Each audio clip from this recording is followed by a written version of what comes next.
दर्द करो हो दिलावा गे, दर्द करो हो दिलावा गे।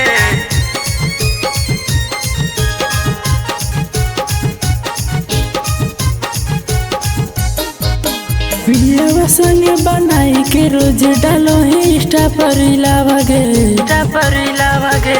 पियावा संगे बनाई के रोज डालो इंस्टा पर लावा गे। लावा गे फाटो हो करे जावा हमर दर्द करो हो दिलावा गे। फाटो हो करे जावा हमर दर्द करो हो दिलावा गे।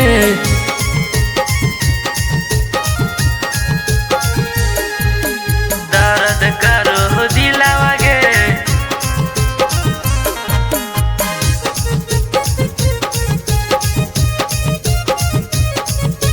दर्द करो हो दिलावा गे। काटो नाही दिन नाही गुजरो रात गे। ऐसने हालत हो जब से उठल तोर बारात गे। बारात गे काटो नाही दिन नाही गुजरो रात गे। ऐसने हालत हो जब से उठल तोर बारात गे। पियावा संगे बनाई के रोज डालो इंस्टा पर लावा गे। पियावा संगे बनाई के रोज डालो इंस्टा पर लावा गे।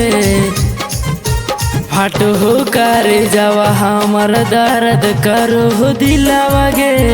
फाटो हो करे जावा हमर दर्द करो हो दिलावा गे।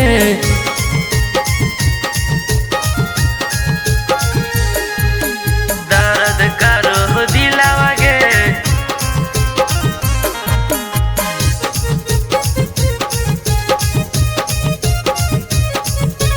दर्द करो हो दिलावा गे। वीडियो कॉल पर देखा हालियो रोज सूरतिया गे।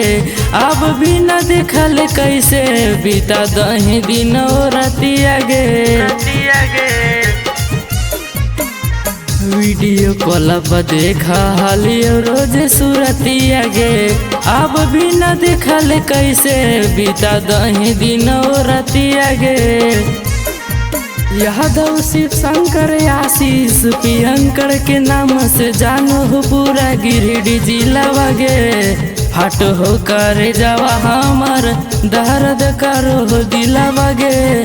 फाटो हो करे जावा हमर दर्द करो हो दिलावा गे।